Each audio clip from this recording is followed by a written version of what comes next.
자신의 또 다른 또 승진, 또 진로를 위해서 잠깐 머무는 것으로 한국을 돌아가고 싶었지만 이번에는 하나님 말씀을 공부하고 싶어가지고 그곳에서는 성경 공부할 데가 없는 거예요. 스위스가 또 자유주의 신학이 상당히 많고 발달되고 해서 돌아오자마자 월, 화, 수, 목, 금 매일 저녁 성경 공부 모임을 쫓아다녔답니다. 그 바쁜 사람이. 그럴 수 있겠습니까, 여러분? 근데 월, 화, 수, 목, 금을 교회를 가리지 않고 성경 공부를 1년 내내 다닌 거예요. 그러면서 그 목마름을 채우는 거죠. 막 우리가 목이 마르면 벌컥벌컥 물을 들이막지지 않습니까? 그것처럼 하나님 말씀에 대한 목마름이 있으니까 물론 이제 구별은 필요합니다. 좋은 말씀을 잘 들어야지 또 이단으로 가서 또 공부하다가는 큰일 납니다. 거기에 대한 분별을 또 담임 목사님이나 성경 공부 모임은 특히 조심해야 되는데 그래야 되지만 하나님이 특별히 인도하신 것 같아요. 좋은 모임으로 좋은 목사님으로 가서 1년 내내 그냥 들여 마셨다. 자기가 이제 그렇게 계속 벌컥벌컥 물을 마시듯이 하나님 말씀을 마신 거예요.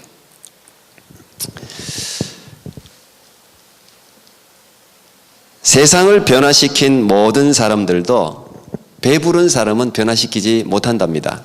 아무리 사자가 힘이 좋고 동물의 왕이라고 할지라도 배가 부르면 움직이질 않는데요. 그런데 모든 자연 환경이고 모든 걸 변화시키는 건 배고픈 사람들, 목마른 사람들, 그 사람들이 시대를 변화시킨답니다. 그러니까 여러분에게는 어떤 목마름이 있는지 모르겠어요. 어떤 배고픔이 있는지 모르겠어요. 이 문봉주 대선님은 결국 그 목마름을 채우고 난 뒤에 사람들에게 성경 공부를 가르치는 지도자로 거듭나죠. 그래서 자기가 중국에 갔을 때도 중국에서 그 교회에서 성경 공부를 가르치고 성경 전체를 그러면서 결국은 하나님이 이제 물론 연세도 많이 되셨지만 또 신학을 해서 이제 목사로 선교사로 또 지금 일본에서 사역을 하시는 분으로 지금 바뀌었습니다. 목마름이 사람을 바꾸는 것 같아요. 누가복음 6장에도 이 팔복의 말씀이 기록되어 있습니다. 네 가지 복밖에 기록되어 있지 않아요. 오늘은 보니까 의에 줄이고 목마른 자는 복이 있나니 저희가 배부를 것이다 라고 했는데 누가복음에는 그냥 줄인 자는 복이 있나니 저희가 배부를 것이며 이렇게 기록되어 있습니다. 줄인 자는. 근데 오늘 마태복음은 그것보다 토를 하나 더 달아요. 그냥 줄인 게 아니고 의에 줄이고 의에 줄이고 그 의라는 단어가 성경에는 중요한 단어로 계속 등장합니다. 이 의라는 단어를 제가 로마서 강의를 하면서 계속해서 여러분과 말씀을 나눴기 때문에 뭐 대충 여러분들이 의가 어떤 의인지를 기억하리라고 생각합니다. 하나님의 의와 인간의 의가 있죠. 크게 이야기하면. 오늘 이 의에 하나님의 의겠죠. 하나님의 의에 줄이고 목마른 자가 복이 있다. 그렇게 예수님은 말씀하고 계십니다. 이 성경의 배경이 되는 이스라엘 유대인들을 우리가 좀 알아야 되는데 예수님이 살던 시대 그 배경들을 좀 알면 성경을 좀 더 잘 깊이 있게 이해할 수가 있죠. 유대인들 지금도 마찬가지인데 유대인들을 떠받치고 있는 두 가지 기둥이 있습니다. 그들의 정치, 그들의 신앙, 그들의 사회를 떠받치고 있는 기둥, 성전하고 율법입니다. 성전과 율법. 그 제사 드리는 성전. 그런데 그보다 성전보다 어떻게 보면 더 중요한 게 율법입니다. 왜냐하면 성전도 율법에 의해서 운영되는 것이기 때문에 유대인들의 최고의 가치는 역시 율법이에요. 그래서 어떻게 보면 하나님이 유대인들에게 말씀을 맡겼는지도 모르겠어요. 왜 예수님이 유대인으로 오셨을까? 그건 많은 질문을 던지는데 유대인처럼 어쨌든 목숨 걸고 말씀을 전수하고 지키고 계승하고 하는 민족은 찾기가 잘 어렵긴 어려운 것 같아요. 어쨌든 그 이유를 정확하게 알지 못하지만 유대인들이 최고의 가치로 여기는 건 지금도 여전히 율법입니다. 그래서 그들은 이 율법을 지키고 수호하는 일에 목숨 겁니다. 유대인들을 식민지로 다스리던 나라에서도 이 율법을 건드리는 걸 꽤나 두려워했어요. 왜? 유대인들은 이거 건드리면 목숨 걸고 덤벼드니까 율법을 지키는 일에 열과 성을 다했죠. 유대인들이 의라고 하는 것은 이거 율법을 지키는 게 곧 의예요. 그게 정의예요. 그게 의로움이에요. 그러다 보니까 이 율법을 너무 중요하게 여기다 보니까 예수님께 늘 책망 듣던 게 율법의 정신이 사라졌다. 율법을 주신 하나님은 사라지고 율법만 남았다는 이야기를 계속해서 듣는 거죠.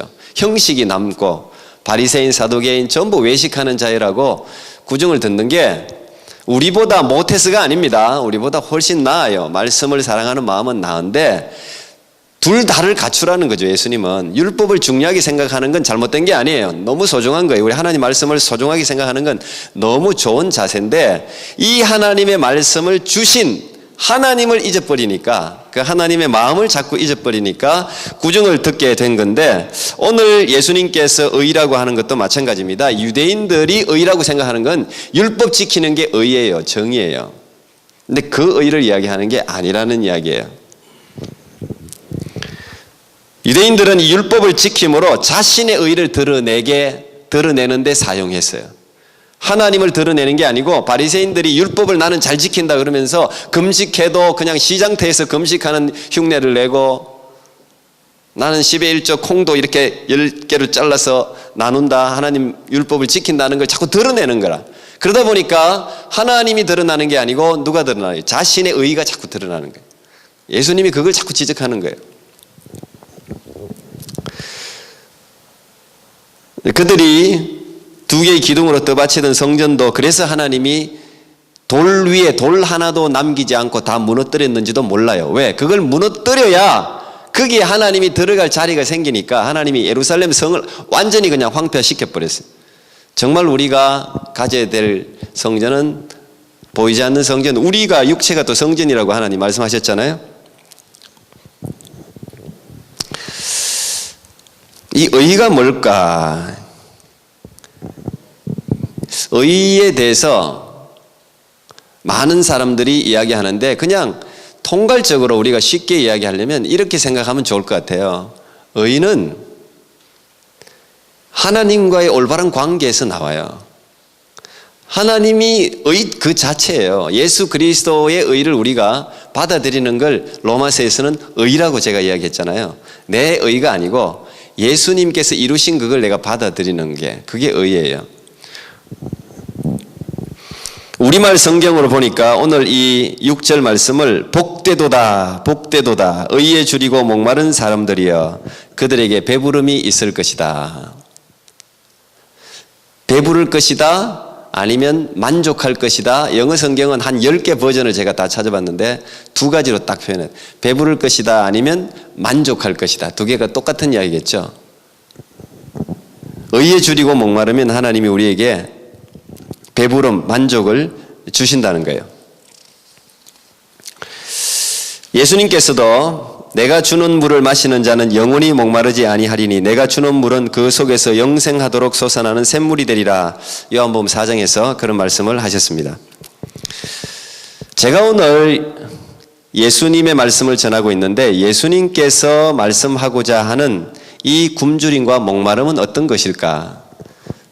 알포드라는 사람은 이런 말을 했습니다. 이러한 굶주림과 목마름은 영으로 거듭난 자들이 체험하는 새 생명의 영적 욕구다 이렇게 표현했어요. 다시 말하면 예수 그리스도 안에서 거듭나면 이 굶주림과 줄이고 목마름이 생긴다는 거예요. 줄이고 목마름은 새로운 말로 하면 새로운 영적 욕구라는 거예요. 새로운 뭔가를 가지고 싶은, 아까 문봉주 대사님 같이 뭔가 새로운, 한국에 돌아가야 할 이유가 새로운 이유가 생기는 거예요. 자기의 시간들, 그렇게 자신이 필요한 피곤한 인생을 쉬면 좋은데 매일같이 일부러 시간을 내어서 매일 쫓아다니면서 하나님 말씀을 갈구하는 그런 갈급함이 생긴다는 거예요. 영적으로 거듭난 모든 사람들에게는 이런 영적인 새로운 욕구가 생기는 것이 정상이라는 것이죠. 예수님께서 수가성 여인을 만난 적이 있죠. 요한복음 4장에 보면 예수님이 갈릴리로 올라가시면서 수가성을 지나가면 사마리아 성을 통과해야 되기 때문에 거기서 수가성에 사는 창녀라고 볼 수 있겠죠. 손가락질 받는 한 여인이 낮 12시입니다. 성경에는 6시라 로마식 시간인데 지금으로 이야기하면 12시죠. 정오에 물동이를 가지고 물을 길러 왔습니다. 그런데 그 요한복음 4장에 보면 예수님이 그 행로에 곤하여 아주 피곤해서 줄이고 목이 말라서 그 자리에 덜썩 주저앉아 쉬십니다. 그리고는 물동이를 가지고 온 그 여인에게 하는 말이 내게 물 좀 줄 수 있냐 이렇게 묻습니다. 실제로 육체적으로 갈증을 느끼셨어요. 그리고 배가 고팠어요. 그래서 제자들은 전부 그 이방 지역임에도 불구하고 먹을 걸 구하러 다녔어요. 너무 배가 고팠어. 너무 목이 말랐어. 먹을 걸 구하러 간 사이에 예수님은 수가성 여인하고 지금 이야기를 합니다. 주고받고 이야기를 해요. 그 사이에 제자들이 먹을 것을 구해서 왔습니다. 그리고 예수님께 먹을 것을 전해주려고 하는데 그 여인과 예수님의 대화에 끼어들 수가 없어요. 예수님이 그 한 여자와 그렇게 진지하게 거기에 완전히 집중해서 대화하는 걸 본 적이 없어요. 눈빛이 살아있어요. 막 그냥 이야기 빠져 있는데 우리도 뭔가 급한 일이 있어도 누군가 두 사람이 너무 진지하게 이야기하면 아무리 급해도 그 대화에 끼어들기가 상당히 어려운 순간이 있지 않습니까? 지금이 그런 순간이 예수님이 수가성 여인과 얼마나 진지하게 깊이 있게 이야기를 쭉 하는데 제자들이 끼어들 수가 없어요. 계속 그냥 언제 끼어들까를 지켜보고 타이밍을 지켜보고 있는 거예요. 그런데 갑자기 대화가 중단됩니다. 그리고는 그 예수님과 대화를 하던 여자가 갑자기 물을 길러 온 것 같은데 물동이를 그 옆에 버려두고 한국식으로 표현하면 내동댕이 친 거예요. 물동이를 버려두고 동네로 뛰어가요. 제자들이 깜짝 놀랐죠. 그런데 이제 먹을 것을 예수님께 전해줄 찬스가 생긴 거예요. 그래서 아마 제자들 중에 앞을 다투어서 예수님께 내가 구해왔다는 자랑 삼아 예수님 여기 먹을 것을 힘들게 성경에는 그렇게 기록되어 있지 않지만 아주 힘들게 지금 먹을 것 구해왔습니다. 예수님이 너무 피곤해 하셔서 너무 배고파 하셔서 우리가 예수님이 드셔야 우리도 먹을 수 있습니다. 예수님이 먹을 것을 드십시오.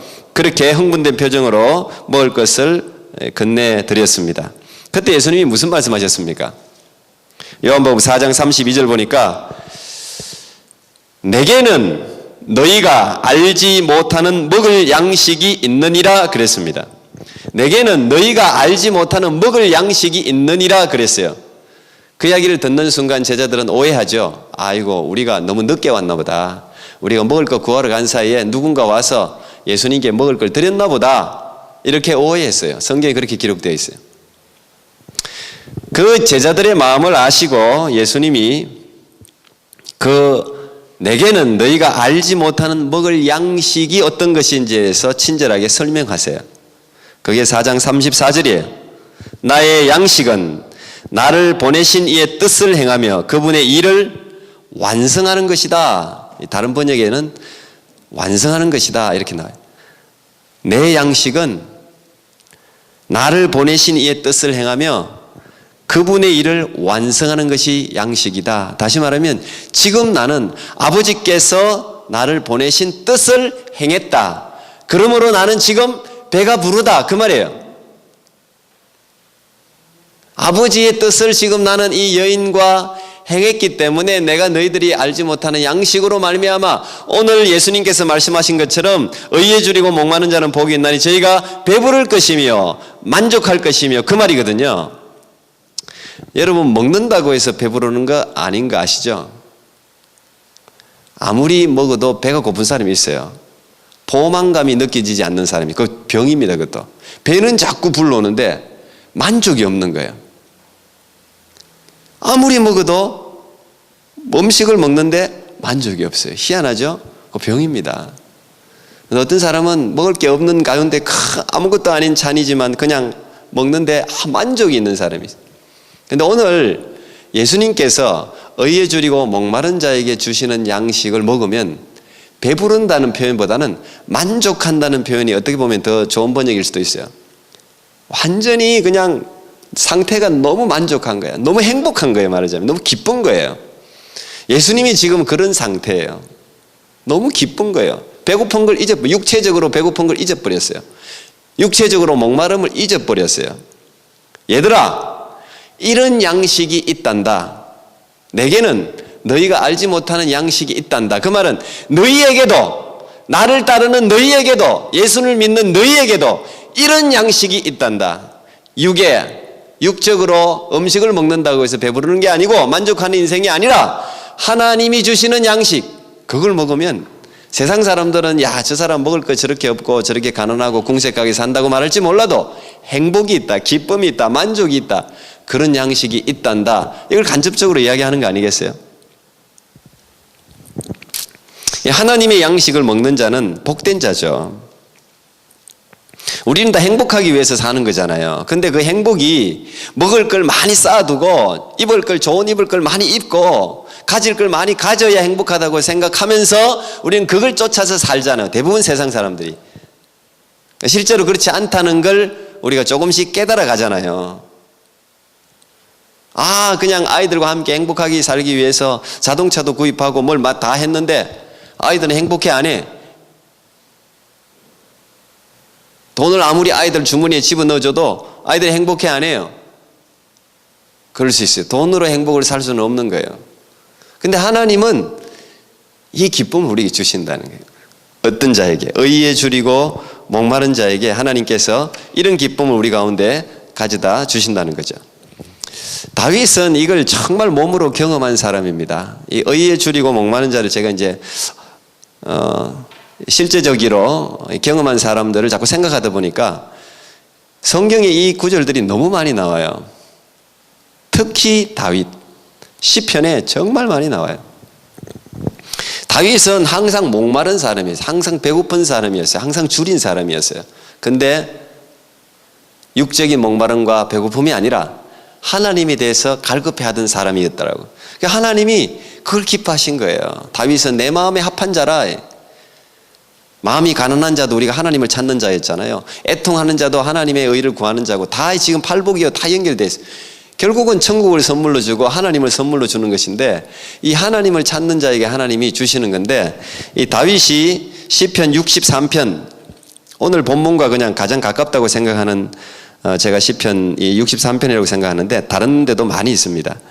이 표절이 제목이 시편에는 제목들이 다 달려 있잖아요. 제목이 이겁니다. 다윗이 유다 광야에 있을 때 지은 시.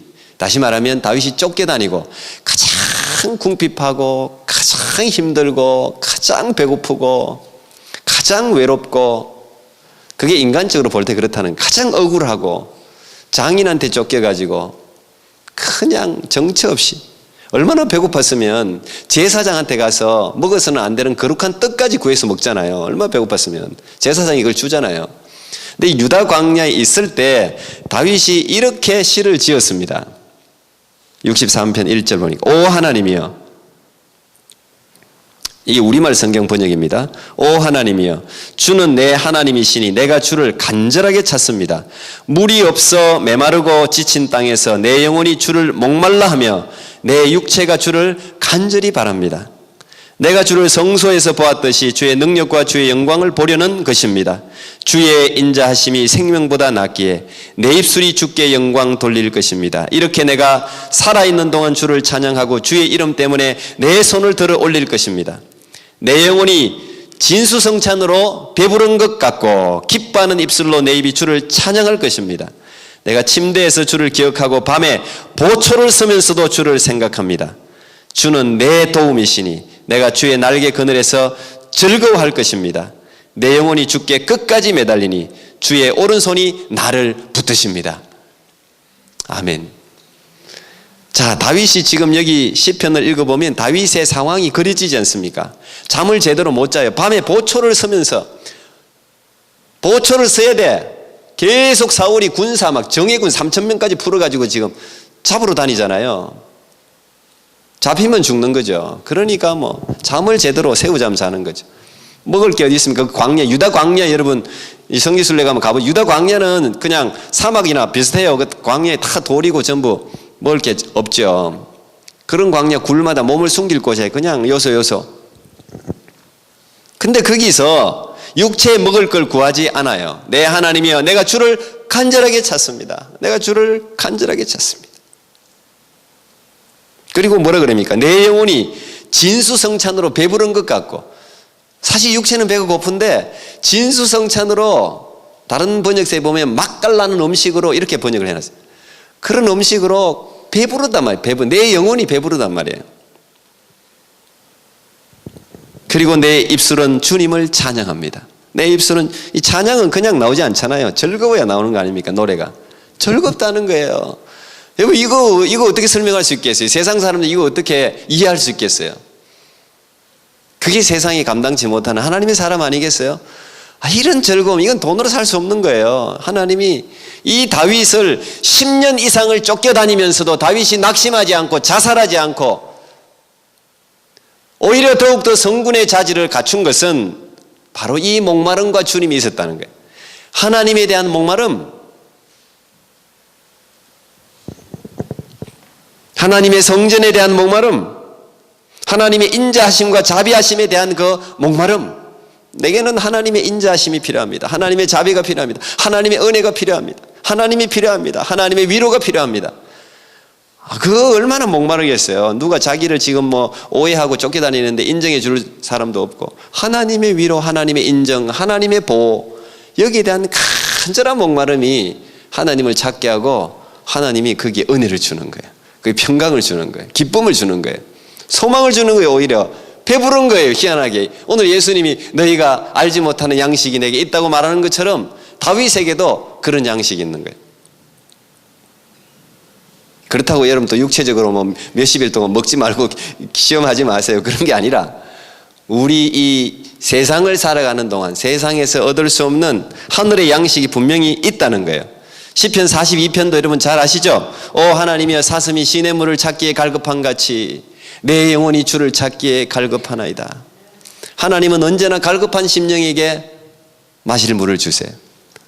누구든지 목마른 자들은 내게로 오라.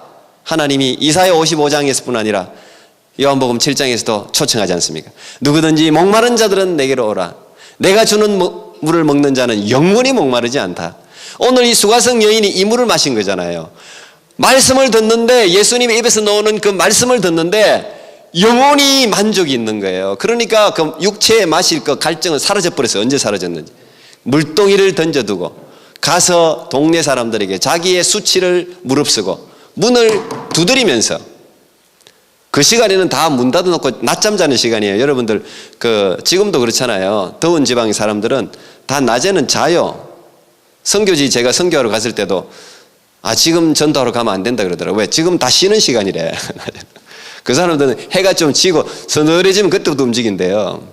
근데 그 시간에 말이죠, 동네 사람들이 손가락질한 이 여자가 문 열었는데 재수 없는 여자잖아요. 자기 남자들 다 꼬셔가지고 장녀 같은 여자인데, 그런데 그 부끄러움을 무릅쓰고 영혼에 이 예수 하나님이 얼마나 좋습니까? 모든 죄악들을 다 용서하시고 모든 우리 허물을 다 덮어주시고 새로운 사람으로 만드는 게, 이게 복음의 능력 아닙니까? 누가 그 여인의 죄를 덮어줄 수 있겠습니까? 세상에서 예수님이 덮어주잖아요. 예수님이 덮어주니 새 사람이 되어서, 내가 예수님을 만났다. 내 과거에 행한 모든 일을 알고 계신 예수님. 사실은 그 말에 생략된 말이 있어요. 요한복음 4장에 내 과거를 다 알고 계신 분을 내가 만났다. 이분이 메시아가 아니냐. 이 말은 내 과거의 모든 것을 다 아시고 가려주시고 덮어주시고 나를 새롭게 하신 그 살아계신 예수님을 내가 만났다 이 말이죠. 내가 새롭게 됐다 이 말이죠. 내 영혼이 하나님을, 살아계신 하나님을 목말라 합니다. 내가 언제 나아가서 하나님을 뵐 수 있겠습니까? 사람들이 밤낮으로 내게 네 하나님이 어디 있느냐 하니 내 눈물이 밤낮으로 내 음식이 됐습니다. 이 42편 너무 좋아하는 말씀입니다. 사람들이 네 하나님이 어디 있냐? 우리가 호소할 때가 어디 있어요? 하나님 앞에 나가서, 하나님, 사람들이 저렇게 나를 조롱합니다. 내가 처해 있는 이 상황 때문에 내가 지금 세상 사람들에게 손가락질 받고 있습니다. 그러나 내가 저들에게 한가할 수 없습니다. 저들을 대적할 수도 없습니다. 하나님 어떡합니까? 그 고백이 42편.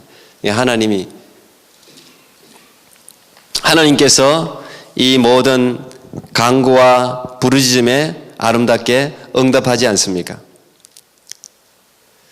제 동기 목사님 중에 미국 LA에서 기도원 동족 선교회라고 이제 그분이 만드신 단체인데, 박상훈 목사님이라고, 토론토에도 잠깐 한번 와서 제가 식사 대접한 적이 있는데 저보다 나이는 좀 많습니다. 이분이 이제 그 북한 사역을 해요. 근데 책을 하나 내셨는데 제게도 이제 책을 하나 보내왔던데 제목이 이겁니다. 굶주림보다 더 큰 목마름이에요. 굶주림보다 더 큰 목마름. 근데 그냥 들으면 모르는데 여러분들이 북한의 상황을 알고 들으면 이 제목이 기가 막히게 단 거예요.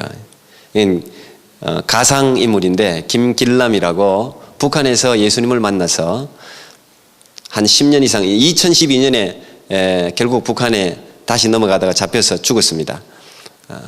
불과 한 2, 3년 전에 죽었어요. 근데 이분이 자기가 북한에서 예수님 만난 이야기를 계속 적어놨던 걸 전해준 거예요. 우리 박상훈 목사님 선교사이기도 한데 그분에게 전화 줘서 혹시 이걸 책으로 낼 수 있겠느냐 이렇게 부탁한 걸 여러 군데 협력을 얻고 또 물질도 도네이션 받고 해서 이제 책으로 낸 거예요.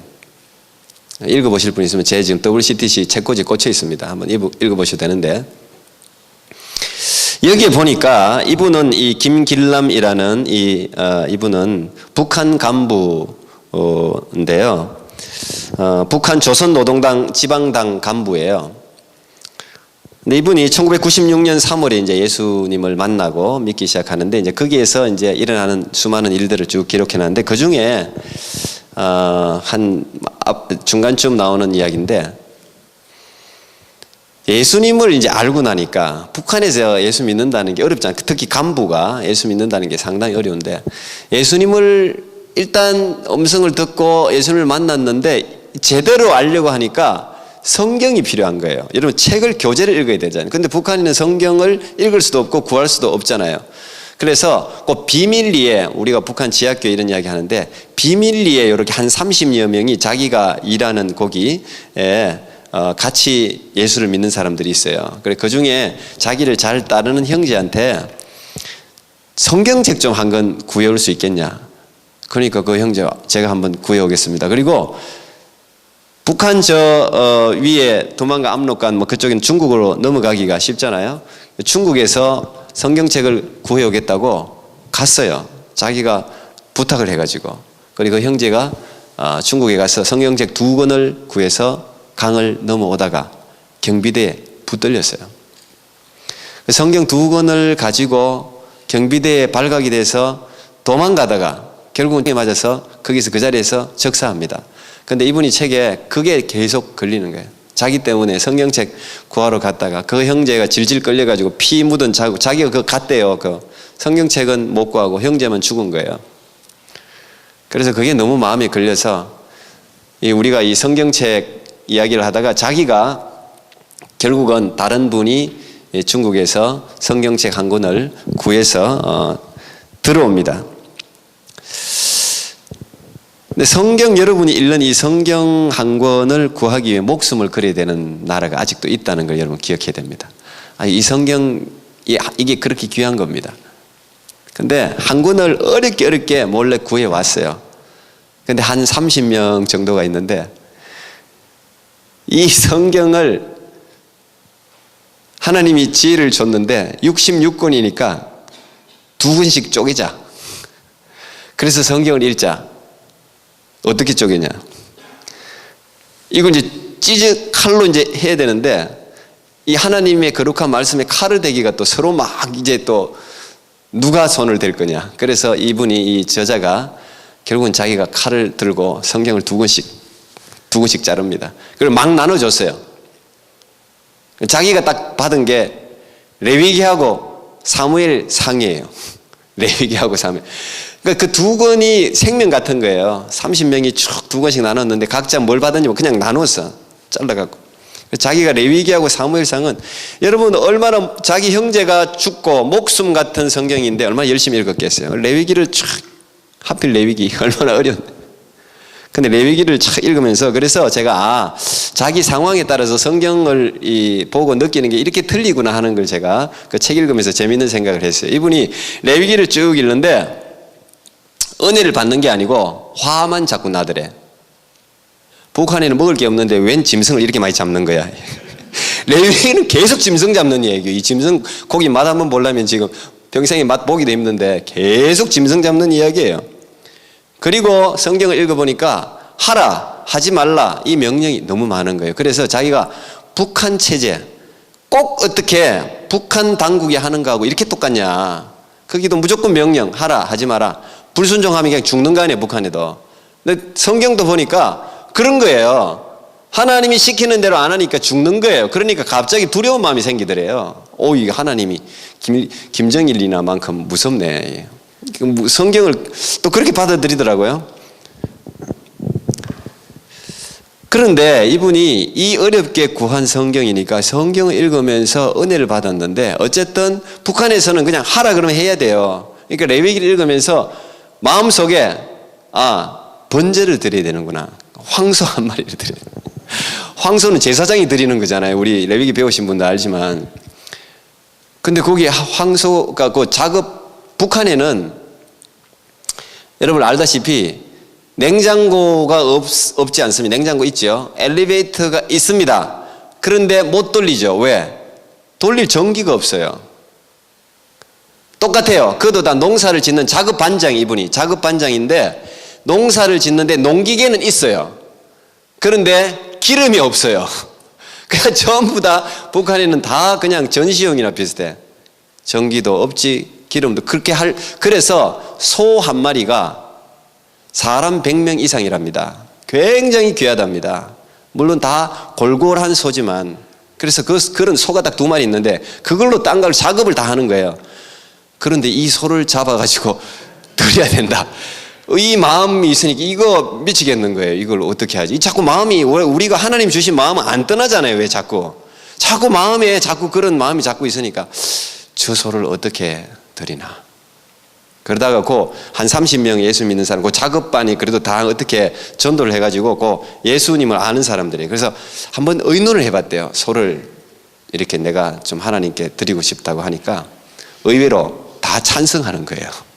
고기 맛보고 싶다고. 자기들 고기 먹고 싶어. 황소 잡구나 내한테 때리고 다 찬성했어요. 그래서 결국은 자기도 자기 정신이 아니래. 결국은 잡았대. 잡아가지고 번제를 드리고 하나님께 드리고 그 다음 어떻게 됐어요? 이제 죽는 거죠. 바로 나왔습니다.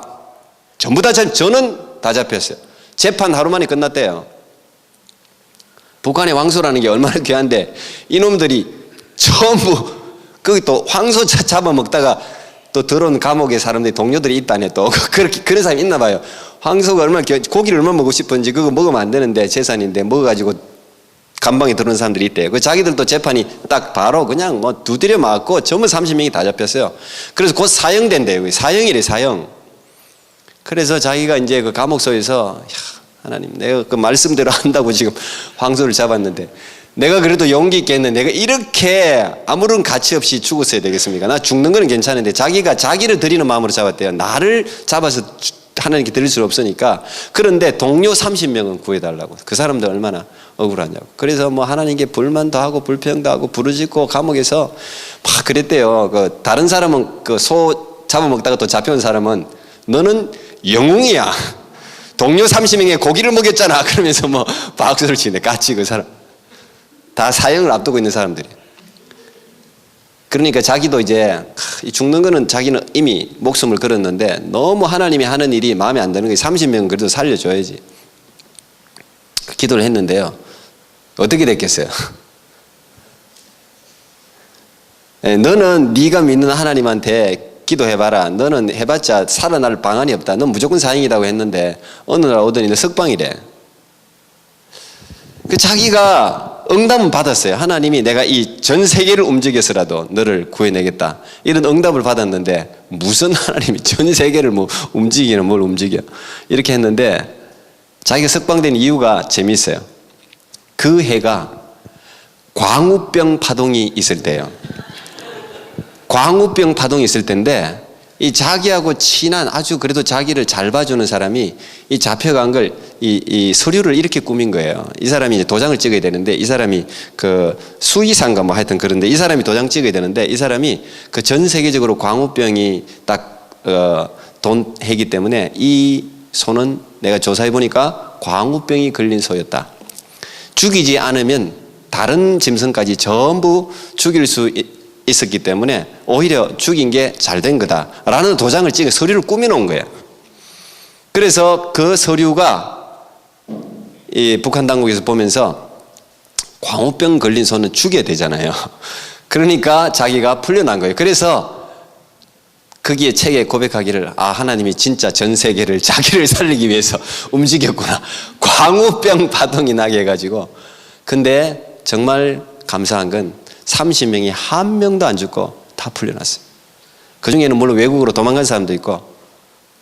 그리고 더 놀라운 것은 자기가 나왔는데 거기는요 소들이고 짐승이고 못 먹어갖고 다 비쩍 말랐대요. 근데 암소가 있는데 암소가 송아지 2마리를 낳은 거예요.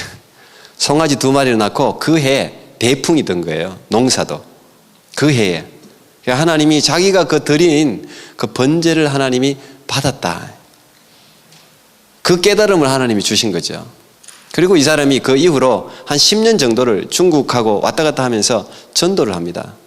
자기가 믿고 있는 이 예수를 뭐 엄청나게 감옥에도 갇히고 많이 두드려 맞는데 그런 이야기들이 이제 쭉 기록되어 있는데 이 책을 읽으면서 우리 박상훈 목사님이 굶주림보다 더 큰 목마름이 있구나. 굶주림보다 더 큰 목마름. 그 굶주린 북한 사회에서도 그 굶주림보다 더 큰 목마름 때문에 성경 한 권을 구하기 위해서 목숨을 걸고 강을 넘어서 중국으로 건너가고 그 굶주림보다 더 큰 목마름이 있기 때문에 이 예수님을 전하기 위해서 자기 생명을 걸고 이곳저곳 다니면서 복음을 전하고 자기 먹고 살 것도 없으면서 그러다가 결국은 다시 북한으로 이 복음을 예수 믿는 사람들에게 양육하기 위해서 들어가다가 2012년에 발각돼서 결국은 사형을 당하는 의에 줄이고 목마른 자는 복이 있다. 오늘 예수님께서는 그렇게 말씀하십니다. 여러분, 여러분의 목마름은 어디 있습니까? 여러분의 배고픔은 어디 있습니까? 예수 믿는 사람들은 먹고 사는 것보다 더 큰 목마름이 있는 사람들입니다. 먹고 사는 것을 잊을 정도의 목마름이 있는 사람들이에요. 그래서 자신의 모든 환경을 뛰어넘어서 그 목마름에 헌신하는 사람들이에요. 그 의에 헌신하는 사람들이에요. 그런데 우리 예수님이 약속하지 않습니까? 마태복음 6장 33절에서도 너희는 그 나라와 그 의를 구하라. 그 나라와 그 의를 구하라. 그 다음에 뭐라고 약속하셨습니까? 그리하면 이 모든 것을 너희에게 더하여 주시리라 그랬습니다. 모든 것을 너희에게 더하여 주시리라. 의에 줄이고 목마른 모든 사람들에게 먹여주시는 하늘 양식으로 2015년이 여러분들에게 풍성에 채워지는 귀한 해가 되기를 축복합니다. 기도하겠습니다. 주님 감사합니다. 의에 줄이고 목마른 자는 복이 있나니 저희가 배부를 것이며 우리는 다 배부르기 위해서 인생을 살아갑니다. 우리는 다 만족하기 위해서, 행복하기 위해서, 기쁨을 누리기 위해서 살아갑니다. 그러나 움켜쥔 것 같아도, 가진 것 같아도 거기에는 여전히 갈증이 있고 목마름이 있는 인생임을 고백할 수밖에 없습니다. 주님, 오늘 예수님께서 그래서 의에 줄이고 목마른 자가 되어라. 그 사람이 복되다. 그 사람은 만족한다. 그 사람은 행복하다. 그 사람은 배부를 것임이라고 말씀하셨사오니 하나님 2015년에는 주님이 먹여주시는 그 기쁨과 행복과 만족이 우리의 삶에 넘쳐나는 행복한 한 해가 될 수 있도록 인도하여 주시옵소서. 예수님 이름으로 기도합나이다. 아멘.